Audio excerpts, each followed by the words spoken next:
അസ്സലാത്തു വസ്സലാമു അലാ അഷ്റഫിൽ മുർസലീൻ വഅലാ ആലിഹി വസഹ്ബിഹി അജ്മഈൻ. ബഹുമാനികളെ, എല്ലാവർക്കും സുഖമാണെന്ന് വിശ്വസിക്കുന്നു.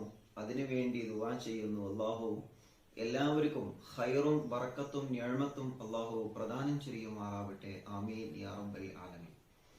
പരിശുദ്ധമായ ശഅബാൻ മാസത്തിന്റെ ശ്രേഷ്ഠതകൾ നമ്മളിങ്ങനെ ചർച്ച ചെയ്ത് വരികയാണ്.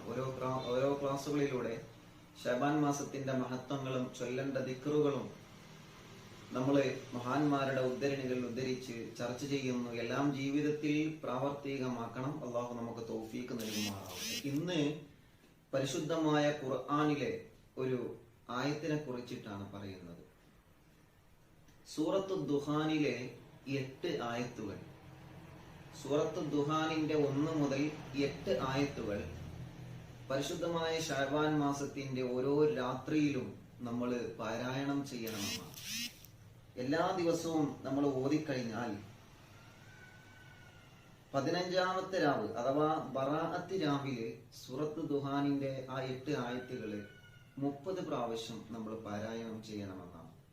ഓരോ രാത്രിയും ഓരോ ദിവസമെങ്കിലും പാരായണം ചെയ്യണം. അതോടുകൂടെ 15ാം രാവിലെ സൂറത്ത് ദുഹാനിന്റെ ആ ആയത്തുകളെ 30 പ്രാവശ്യം നിങ്ങൾ പാരായണം ചെയ്തു കഴിഞ്ഞാൽ അള്ളാഹു നമുക്ക് തരുന്ന പ്രതിഫലം. ഇമാം യാഫഈ റളിയല്ലാഹു അൻഹു വലിയ പണ്ഡിതനാണ്, വലിയ മഹാനാണ്. മഹാനവറുകൾ പറയുന്നു, തറ അജായിബ, നിങ്ങളുടെ ജീവിതത്തിൽ നിങ്ങൾക്ക് വലിയ അനുഭവങ്ങൾ, വലിയ അത്ഭുതങ്ങൾ നിങ്ങൾക്ക് കാണാൻ കഴിയുമെന്നാണ്. നിങ്ങൾ ആഗ്രഹിക്കുന്ന കാര്യങ്ങളെ അള്ളാഹു സാധിപ്പിച്ചു തരും. നിങ്ങളുടെ ജീവിതത്തിൽ വലിയ മാറ്റങ്ങളെ, നിങ്ങളെ വരെ അത്ഭുതപ്പെടുത്തുന്ന വലിയ മാറ്റങ്ങൾ ഇതുകൊണ്ട് നിങ്ങൾക്ക് സാധിക്കാൻ കഴിയുമെന്ന് ഇമാം യാഫഈ റളിയല്ലാഹു അൻഹു പറയാം. മറക്കരുത്. സ്വലാത്തിലൂടെ ദിക്റിലൂടെ ശഅബാൻ മാസത്തെ നമ്മൾ വരവേൽക്കുമ്പോൾ ശഅബാനിന്റെ ഓരോ രാത്രിയിലും സൂറത്തു ദുഹാനിന്റെ 8 ആയത്തുകൾ ഇൻഷാ അല്ലാഹ് സൂറത്തു ദുഹാനം മറിച്ച് നോക്കിയിട്ട് നമ്മൾ ഓതുക. ചുരുങ്ങിയത് ഒരു തവണയെങ്കിലും ഓതണം. ചില മഹാന്മാര് പറഞ്ഞിട്ടുണ്ട് 15 തവണ അത് പാരായണം ചെയ്യണമെന്നാണ്. സൂറത്തു ദുഹാനിന്റെ 1 മുതൽ 8 വരെയുള്ള ആയത്തുകള് എല്ലാ ദിവസവും 15 തവണ പാരായണം ചെയ്യണം എന്ന് പറഞ്ഞ പണ്ഡിത മഹത്തുക്കളുമുണ്ട്. അതല്ല, ഒരു തവണ തന്നെ പാരായണം ചെയ്താൽ ഈ പ്രതിഫലം ലഭിക്കും. ഇൻഷാ അല്ലാഹ് നമ്മളും നമ്മുടെ കുടുംബവും നമ്മുടെ കൂട്ടുകാരൊക്കെ അത് ഓതണം.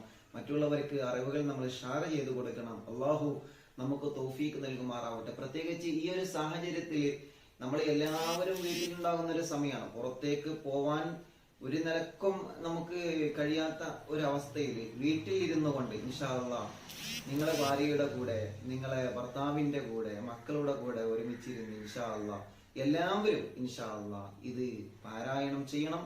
ശഅബാനിന്റെ പൊരുത്തം ലഭിച്ച ഒരു കുടുംബമായിട്ട് നമ്മുടെ കുടുംബം ആയിത്തീരണം. സൂറത്തു ദുഹാനിന്റെ 8 ആയത്തുകൾ മറക്കരുത്. തറ അജായിബ, നിങ്ങളുടെ ജീവിതത്തിൽ വലിയ അനുഭവങ്ങൾ, വലിയ അത്ഭുതങ്ങൾ, പറഞ്ഞറിയിക്കാൻ കഴിയാത്ത അനുഭവങ്ങൾ നിങ്ങൾക്ക് വന്നുപെടുമെന്ന് മഹാന്മാര് പറയുമ്പോ അള്ളാഹു നമുക്കതൊക്കെ ജീവിതത്തിൽ പ്രവർത്തിക്കാനുള്ള തൗഫീഖ് അള്ളാഹു നമുക്ക് നൽകുമാറാവട്ടെ. ഞങ്ങളെ പ്രയാസങ്ങളെ, വിഷമങ്ങളൊക്കെ നീ മാറ്റിത്തരണേ റഹ്മാനെ. അള്ളാഹ് ഞങ്ങളെ രോഗങ്ങൾക്ക് നീ ശിഫ നൽകണേ റഹ്മാനെ. മാരകമായ കൊറോണ പോലത്തെ മാരകമായ വൈറസുകളിൽ നിന്ന് ഞങ്ങൾക്ക് വലിയ ഹിഫ്ദ് നൽകണേ റഹ്മാനെ. അള്ളാഹുവേ, നല്ലൊരു അന്തരീക്ഷം തന്ന് ഞങ്ങൾക്ക് നീ സന്തോഷവും സമാധാനവും നിലനിർത്തണേ അള്ളാഹ്. നീ ഞങ്ങളെ പരീക്ഷിക്കില്ല റബ്ബേ. നിന്റെ പരീക്ഷണം താങ്ങാനുള്ള കഴിവുകൾ ഞങ്ങൾക്കില്ല. ഈമാനോട് ജീവിച്ച് ഈമാനോടെ മരിക്കുന്ന ഭാഗ്യവന്മാരെ കൂട്ടത്തിൽ ഞങ്ങളെ നീ ഉൾപ്പെടുത്തണേ അള്ളാഹ്. ദുആ ചെയ്യണമെന്ന വസിയത്തോടെ ഇൻഷാ അല്ലാഹ് ശഅബാൻ മാസത്തിന്റെ മഹത്വങ്ങൾ ഇനിയും നമുക്ക് ചർച്ച ചെയ്യണം. അടുത്ത ക്ലാസ്സിലൂടെ നമുക്ക് ഇൻഷാ അല്ലാഹ് ചർച്ച ചെയ്യാം. നിങ്ങളൊക്കെ ദുആ ചെയ്യണമെന്ന് ഓർമ്മപ്പെടുത്തി.